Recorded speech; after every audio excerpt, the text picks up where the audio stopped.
నెల్లూరు నగరంలోని దర్గామిట్ట నందు గల రూరల్ పోలీస్ స్టేషన్ నందు సిఐ వేణుకి బెస్ట్ ఐదా రిహాబిలేషన్ సొసైటీ ఫర్ లెప్రసీ సంస్థకు చెందిన సంతపేటలోని రోమన్ క్యాథలిక్ చర్చికి చెందిన బిషప్ డాక్టర్ మోజెస్ ప్రకాశం ఫిర్యాదు అందజేస్తూ 1976వ సంవత్సరం నందు ప్రభుత్వం ద్వారా సర్వే నెంబర్ 492 నుంచి 515 వరకు గల విభిన్న సర్వే నెంబర్లతో ప్రభుత్వానికి నగదు చెల్లించి 169.48 ఎకరాల భూమిని కొనుగోలు చేశామని, కానీ తదనంతరం కుష్ఠరోగులకు నివాసాలు సదుపాయాలు ఏర్పాటు చేసి ఉపయోగిస్తున్నామని 2009-2014లో కొంతమంది దురాక్రమణకు ప్రయత్నించగా కోర్టు ద్వారా పర్మనెంట్ ఇంజెక్షన్ ఆర్డర్ పొంది ఉన్నామని, మరలా ఇప్పుడు కొంతమంది దురాక్రమణదారులు 69 ఎకరాల నందు ఆక్రమిస్తున్నారు కావున అధికారులు పరిశీలించి భూమిని కాపాడాలని ప్రభుత్వానికి విన్నవించారు. కేసు నమోదు చేశారని, తర్వాత స్థానిక ప్రభుత్వ అధికారులకు తెలియజేస్తామని, కావున అధికారులు, ఎమ్మెల్యేలు, మంత్రులు పేదల కొరకు సేవ చేస్తున్న తమకు న్యాయం చేయాలని అభ్యర్థించారు. క్రైస్తవ మైనారిటీ క్రైస్తవ సంఘాలందరి తరఫున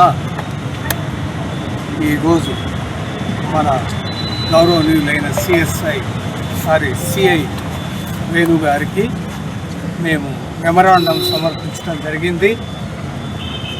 విషయం ఏమనగా ఆమంచర్లలో మరియు నెల్లూరు, ప్రకాశం జిల్లాలో మేము 3 లెప్రసీ కాలనీలు నిర్వహిస్తూ ఉన్నాం. ఈ 2 రాష్ట్రాల్లో కూడా అనేక విధములైనటువంటి సేవలు కూడా చేస్తూ ఉన్నాం. వీటన్నిటి నిమిత్తమై మేము ప్రభుత్వం నుండి గవర్నమెంట్ ధర కట్టి స్థలం సేకరించడం జరిగింది.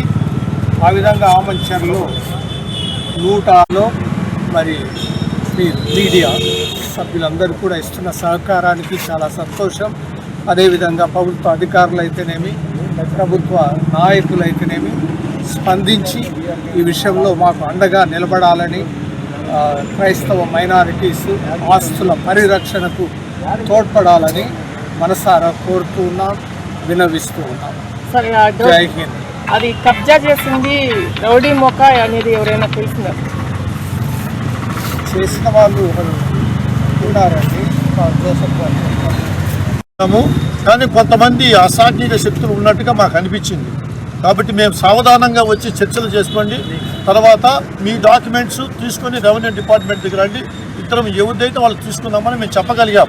కానీ ఇప్పుడు మాకు భయం ఏంటంటే అసాంఘిక శక్తులు ఆడున్నట్టు మాకు అనిపిస్తుంది. కాబట్టి దయచేసి ఈ అసాంఘిక శక్తుల నుండి మమ్మల్ని సంరక్షించాలని, ముఖ్యంగా ఆడ పేషెంట్స్ ఉన్నారు, బలహీనులు ఉన్నారు, పేదలు ఉన్నారు, ఆ పేషెంట్స్ను సంరక్షించాలని ప్రభుత్వాన్ని కోరుకుంటున్నాం. ఎందుకంటే ప్రస్తుతం మన ముఖ్యమంత్రి గారు చంద్రబాబు గారు, తర్వాత వాళ్ళ మినిస్టర్ సిబ్బంది, తర్వాత మన నెల్లూరు పట్టణ రూరల్ ఎమ్మెల్యేలను, మినిస్టర్లను సహాయపడవలసిందిగా కోరుచున్నాము. అదేవిధంగా మన జిల్లా అధికారులను, రెవెన్యూ డిపార్ట్మెంట్ను, పోలీస్ అధికారులను మాకు ఈ క్రైస్తవ ఆస్తులకు న్యాయం చేయమని గట్టిగా కోరుకుంటున్నాం, న్యాయం చేయమని చెప్తున్నాము. మేము మాత్రము నిరంతరము ప్రజల సేవలోనే ఉంటాము, నిరంతరం మా జీవితం ప్రజల కోసం సమర్పించుకుంటాము. దయచేసి గమనించండి, ఈ యొక్క మంచి కార్యాన్ని మీరు మాకు సహకరించి మమ్మల్ని సంరక్షించవలసిందిగా మిమ్మల్ని అందరినీ వినయపూర్వకంగా కోరుకుంటున్నాం. మీడియా ప్రతినిధులందరికీ కృతజ్ఞతలు, ఆశీర్వాదాలు తెలియజేస్తాను. God bless you all. 1976 and 77లో ఇచ్చినప్పుడు మేము ఆదరించాం, మా బిడ్డగా చూసుకుంటాం. మేము చేసినటువంటి ఇప్పుడు ఈరోజు మమ్మల్ని లోపలికి రానియకుండా మాదేని వాళ్ళు చెప్తున్నారు. అదే చాలా బాధ అనిపిస్తుంది.